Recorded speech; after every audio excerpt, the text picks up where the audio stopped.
Hello, Nicole. How are you? Nice to see you. It's fabulous to see you. Nicole, you are joining us from Vancouver Island in British Columbia, Canada. Welcome.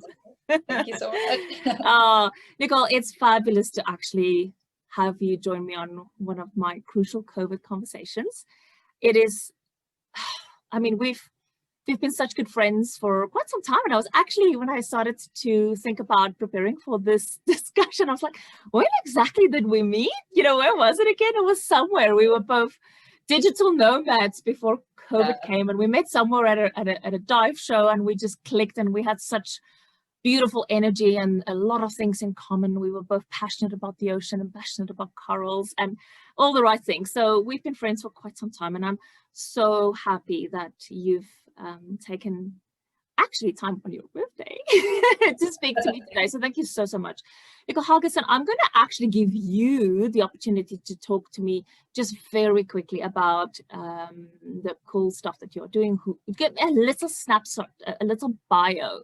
I know I like to refer to you as the coral queen. You do some amazing stuff with reef divers, with ocean gardeners. I mean, there is such cool stuff that you do. Do you want to take maybe 2 or 3 minutes and just give me a quick little intro bio?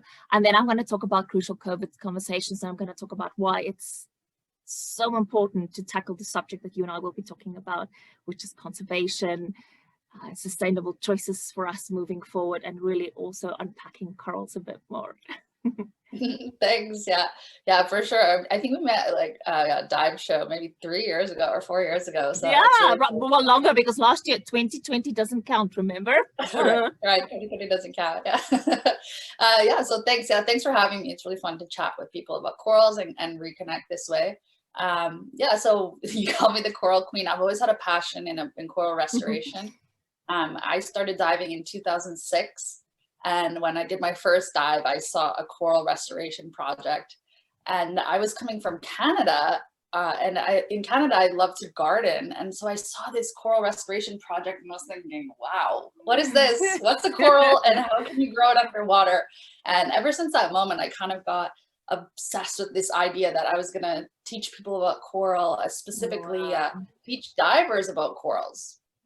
And, when we see divers, they often just think that corals are like the pretty background and no attention was being paid on corals. So I followed that path for many years. And recently, in the last 3-4 years since I've met you, I started blogging and I started writing about corals and being more involved with a coral restoration organization, which is Ocean Gardener. And so my personal background is I have a degree in coastal geography. So I'm interested in geography and conservation and the dive industry and how they all work together. Yeah. And so it's been really great. I mean, I've been able to, travel the world. I came to the Solomon Islands and help plant some corals there and really just inspire people and talk to people about corals and be there for the corals. So that's kind of like exactly. And this is why I love having you part of this Crucial COVID Conversations initiative, because of your passion for the right things. I mean, you are so inspiring. I mean, you can get anybody excited about corals. And for those of you that don't know, I wear many different hats, and I think the hat here that I'm talking about, and the reason why I'm doing this, is really working through offering consulting and coaching and advisory services to people and businesses that's struggling through the COVID-19 crisis, and giving them the opportunity to learn from experts, inspiring people like Nicole, and also expert in their fields, and just people with great stories during the COVID-19 crisis to help us make better choices, but to also learn from last year. Last year was superbly challenging for both of myself and for you, Nicole. I've been in the tourism sector in the South Pacific and the Solomon Islands for quite some time, and unfortunately my businesses went through challenging times, and it's not yet over. So I've had to diversify. I know you've had to diversify, and really what this is about discussions between friends, inspiring people, and helping others to see possibility, find inspiration, and see options during this crisis. Now, I do want to just say why conservation and sustainable choices moving forward for me is such an important topic. And I've got quite a few people that's going to come and tell their stories, like you and my Coral Queen friend. People are going to really help us understand why this COVID-19 crisis has really brought many topics, but specifically conservation to the forefront, as it should have many, many years ago already, because we know now that this planet and us as a species will not be able to survive unless we start looking after our environment, our people, our resources better. And this is why it's one of the most important topics for me during this crucial COVID conversations discussion. So I'm thrilled to have you join me. Shall we just start with getting some questions out and start unpacking things? So what gets you out of bed every day? I mean, during the crisis, I'm sure it was probably a little bit different, and your lifestyle has changed completely. So tell me what have you learned from last year, and what gets you out of bed now? Yeah, exactly. I mean, we were chatting about that is, before we were traveling so much. We were going all over the place, going to dive shows, meeting with different dive centers, and that all changed last year, for our lives. We are now at home all the time and doing this, chatting on Zoom. So I especially in the beginning, in the summer last year and everything in the spring, it was kind of hard to even think about the life before, the life of traveling. And now I'm in Canada and I'm thinking, oh, what's going to happen? Am I ever going to go back to Indonesia? Am I ever going to get to travel again and see the corals? So it was really like kind of discouraging in the beginning, but then I think, as it went on in the fall, you started to see some inspiring stories of people who were still in overseas or still in the tropics and still trying to do something, even though there was no tourism. They were still trying to go out and take care of the corals. And a lot of the projects that we had, there were still corals in the water. So you were starting to get these pictures and these images of these stories and these inspirations of, well, there's still people there and there's still people taking care of the corals. And it was really nice to see that from people that I trained, or I had a hand in helping set up that project. And maybe if we would have been there, they would maybe rely still on like us helping them or training them or going there, but they wouldn't have had the time, maybe, right? They wouldn't have had the time. And now you see, they're going out as a family. It reminds me of that one project we work in North Sulawesi. They're going out as a family and they're checking the corals and taking pictures and sharing the stories about that, and inspired to see how much they've grown. So I think we're on the other side now, and I'm getting inspired by that, by seeing the progress and thinking that okay, all is not lost in the ocean. Maybe the lack of tourism in some of these places has actually been beneficial, to reviving some of the reefs. So it's just nice to see that we planted the seeds, we put those projects in the water. Everyone was in shock mode, but now it's kind of calming out, and they're able to continue on. So and those corals are probably doing really well because they're getting all the attention. They are, they're getting all the time. A lot of them, I say a lot of them need a haircut, because they've been growing there and no one's been taking care of them. So they need haircuts. So that's funny. It's inspiring to see that, and to see that maybe next year we can travel again and see the progress. So yeah, that's fabulous. What did you learn from 2020, perhaps from a personal perspective, but also really touching on your distinct expertise in looking at the ocean and corals and health and sustainability and better choices, because we know that the traveler on the other side of all of this is going to be very different. They're going to want to see better choices of operators and of people in general. So what have you learned from last year, Nicole, if you look back? I mean, I think I was really lucky, because if I look back at 2020, I think two things, right? Is that we had this lifestyle that was all about travel, all about, going places. And the dive industry is really tourism related, you know, so we had that whole part of our life, but then I have this whole writer, I'm a blogger. So having those digital skills, first off, is very valuable and something that needs to continue to grow. I was fortunate to have those already.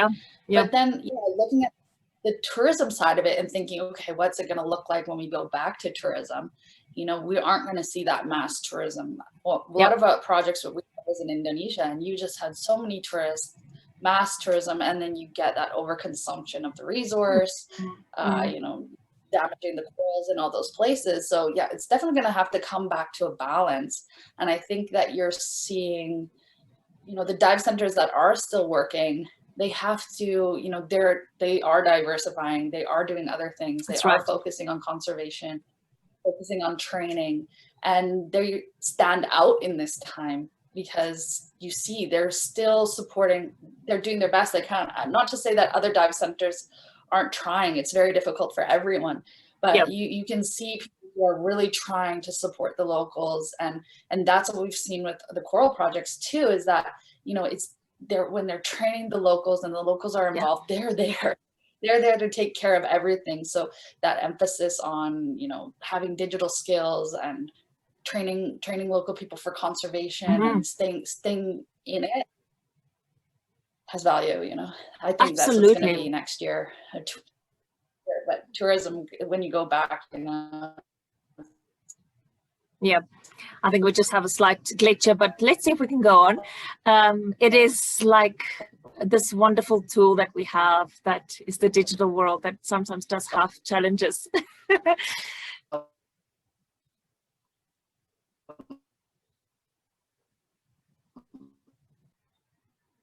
Yeah, you bring up such an important point, because I really think that part of what I'm doing is really making people aware, and businesses, whether it's from a personal perspective that you need to diversify and try and find what transferable skills do I have to be able to personally find options and solutions during this crisis to help myself, or whether it is what can my business do with maybe only domestic travel, or what can my business do during this time of crisis, and how to diversify businesses. So this is also really making people aware of the fact that there are options, and there are people that can really hold your hand during this crisis. You know, we were joking earlier to talk about some of the clients that I've helped across the South Pacific that went from running a travel agent to then running a liquor store. But it's great because they were able to diversify and look at different ways to actually sustain themselves, right?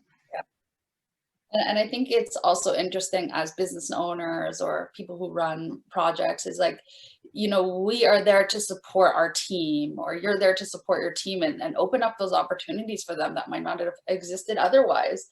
You have that, you know, desire to grow your business or to even keep it going and diversify. So you can transfer that knowledge back down to your community and back down to the people that are working with you. And I think they really appreciate it, because they might not, you know, have those inclinations or those opportunities without the business, you know. So, and it is exactly that. I think, Nicole, you bring up another great point, because sometimes when you are in it, you don't see perspective. And it is so good to sometimes just talk to somebody, bounce ideas off, try and find other options, because when you're in it, it's very hard. And especially if it's in the middle of a global pandemic, things like depression and frustration and no money, all of these negative stressors come into play, and you don't see options and solutions. You don't see the bigger picture. And this is part of why we're doing this Crucial COVID conversations, to show people there are people that has wonderful inspiration like you. There are great topics, and we can make a difference. And this is why we should continue, you know? Okay. We digress. I know you and I can talk for hours. I'm sure solve the world's problems 1,000 times over.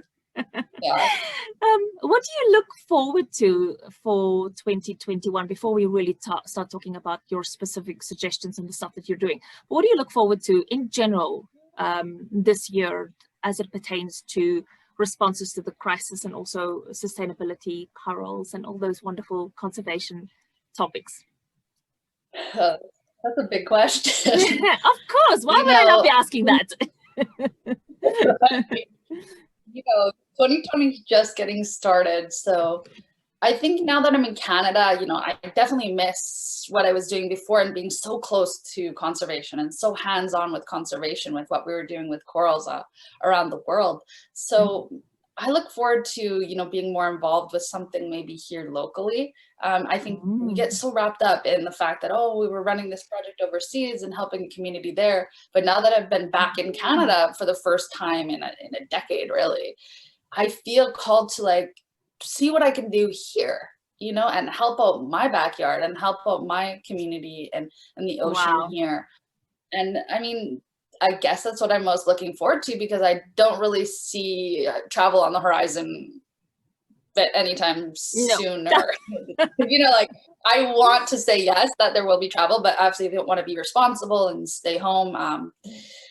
So yeah, I guess trying to just stay involved that way. I think, yeah, like you said, 2020 was kind of a write-off. And it is my birthday today, like you mentioned. So it brought a lot of things into perspective. We were all chatting about it last night and saying, oh, well, you know, last year doesn't count, so I'm not that old. And then looking, okay, well, we can't just live in that world forever. We can't live in everything's on pause, and, you know.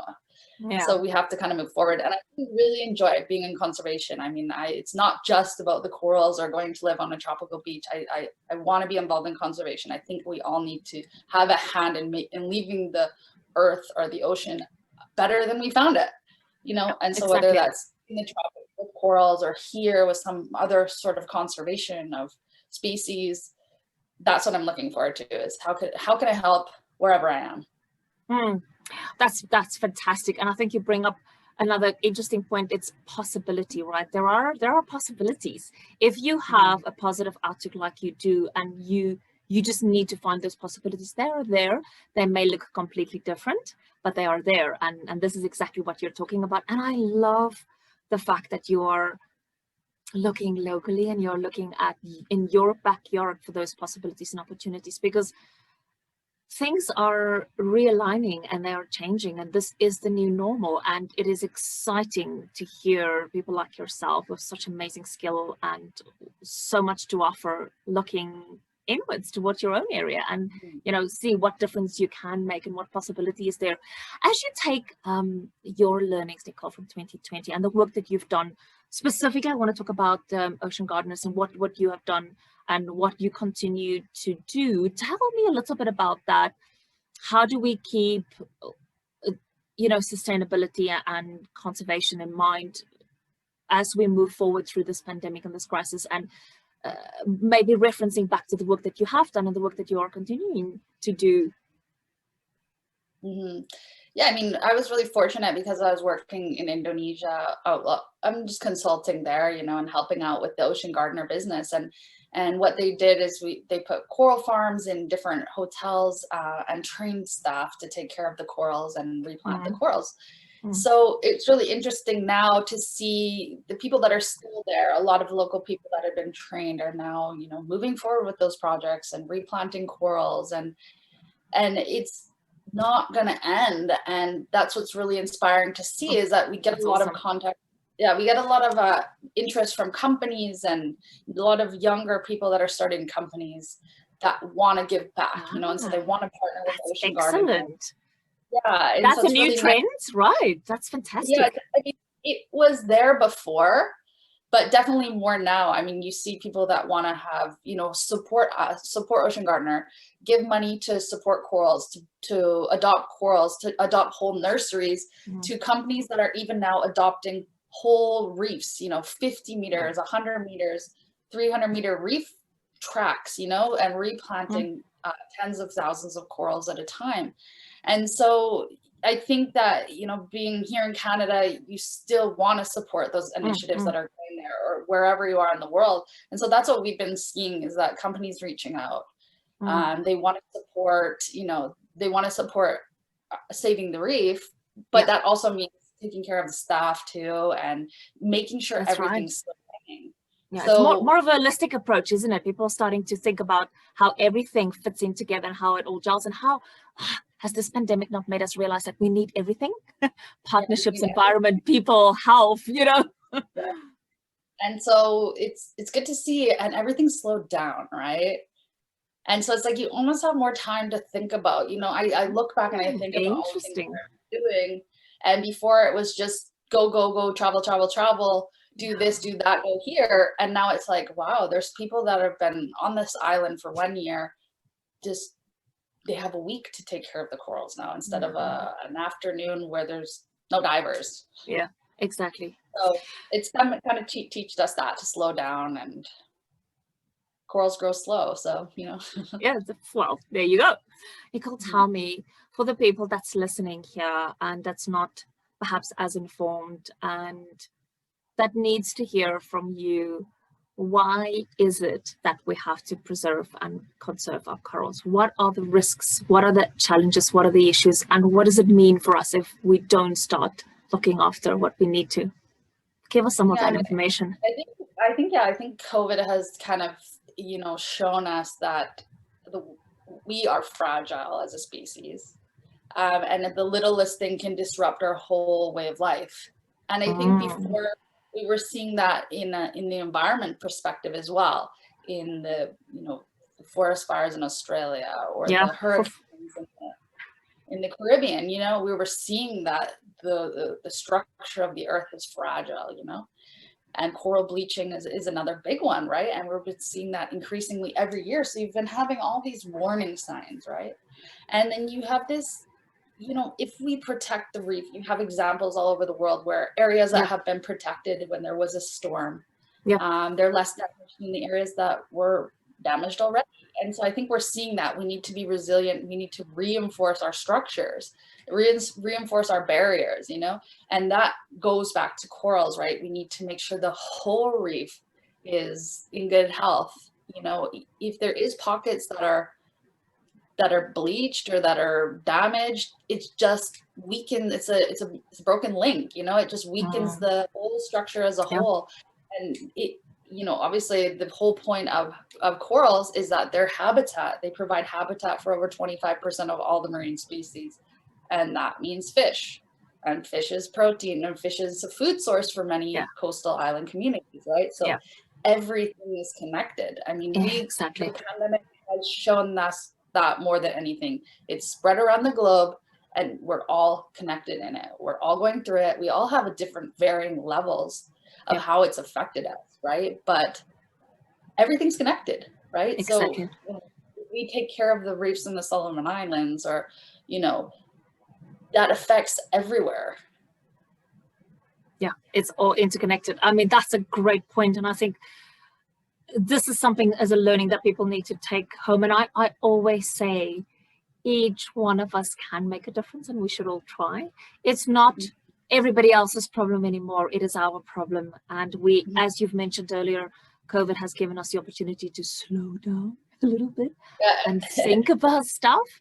And it did not hit you before, it should now, that, it is not yet too late. I mean, there's lots of challenges, but go ahead. It reminds me of one story, because I know you're South African and you're there in South Africa now. And I used to work in Mozambique, which is the country right next to you. And I was younger. It was just after I left university, and I was ready to save the world, and I wanted to save all the reefs and all the corals.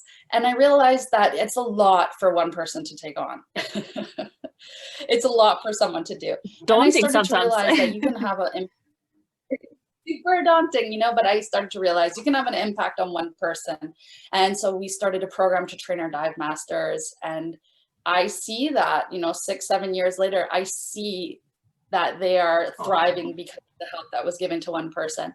And, even in the Solomons there, we started a coral project, and you can see it seems so insignificant when you're there at the moment, planting that seed, putting that one fragment of coral in the reef, but it keeps growing. It's still there. It still fractals outwards. It still flourishes. And so that's kind of what gives me hope, is that we were able to slow down, and everyone was able to slow down and look at this one thing that one person can have a ripple effect. And that's what this conversation is too, I just am just a girl with a dream about coral.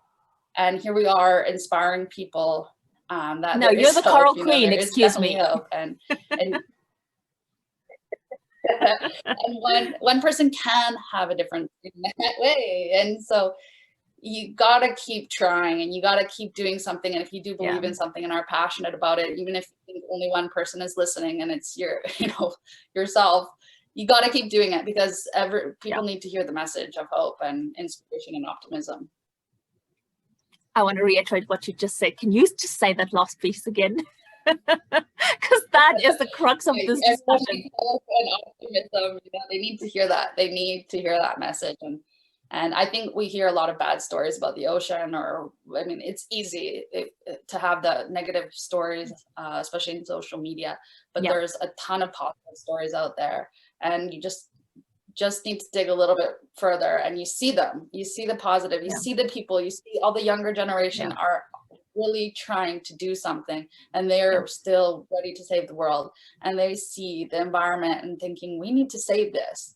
And so we need to be leaders and continue our fight for those things, even when we think, oh, we're up against the world. I know, because of our, we've been doing this for a while, and it is motivating. It's special. It is so inspiring to see the young people actually really being more aware of the environment, perhaps more than we were when we were young, because things was just too easy. Now it's in your face. If it's not even before the crisis, but now with coronavirus, it's become even more, to the forefront.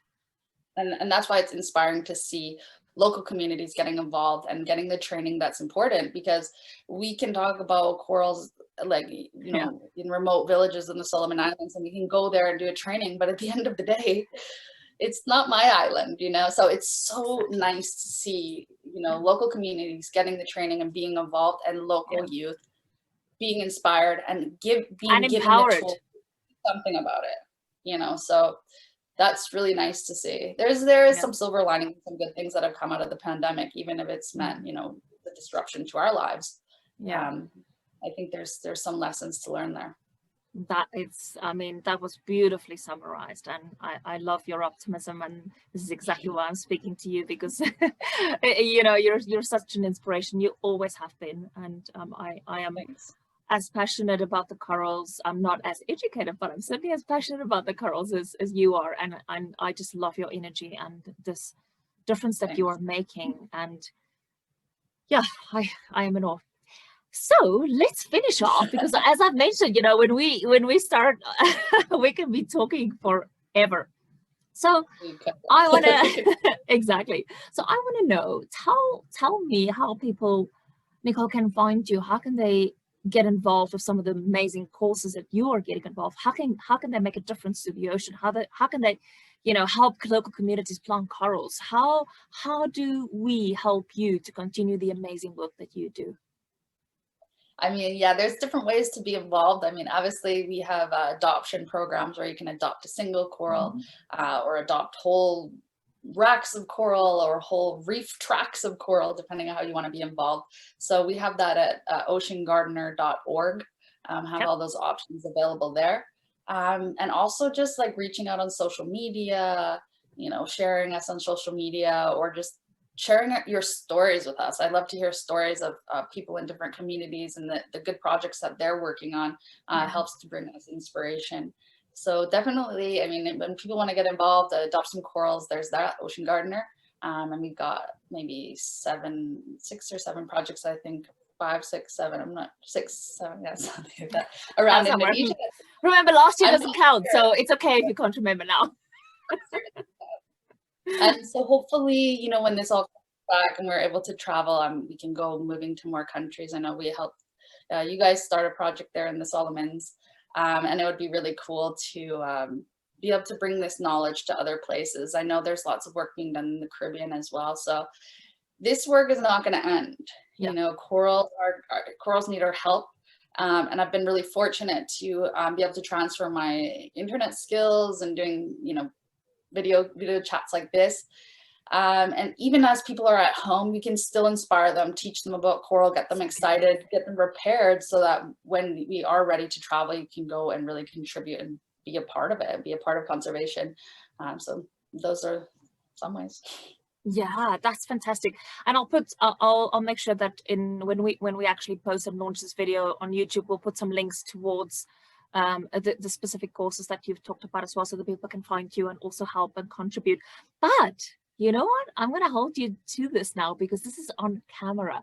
Let's put it out there to our people that's listening and people that want. Let's put a volunteer program together when we can all travel again. I would love for you to come back to the Solomons, to my dive center. Let's book of our locals that we've just trained to become divers. Let's invite people to come and do a volunteer exercise with us to learn about corals, help us replant, and help us restore some of those amazing corals in one of the last wild frontiers on planet Ocean. So there we go. There's lots to do. There's always work to be done in the coral farm, cleaning and tending. It's just a garden, right? So there's all the same gardening tasks. Yeah, it is also cutting the hair, right? Oh, Nicole. It has been coral barber, maybe, it's a new position. Well, there you go. That's, I mean, aren't we talking about the jobs for the future? So maybe there is a job for, you know, the world is changing, and that's maybe something that somebody can aspire to. Well, I have taken up more than enough of your time on your beautiful birthday. I want to thank you from the bottom of my heart. You're such a special friend. You're an amazing, inspiring person, and I look up to you in so many different ways. And thank you so much for sharing your time with me today. I really appreciate that.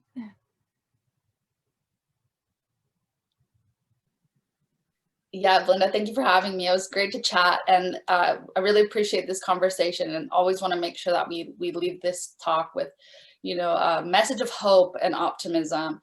You know, there is people doing work, and there are good things that are happening, and we are seeing progress. So, you know, be optimistic and get out there and try to help and do something wherever you can, even that if that's from home, even that's sharing and just giving love and positivity and hope to the cause of corals in the ocean.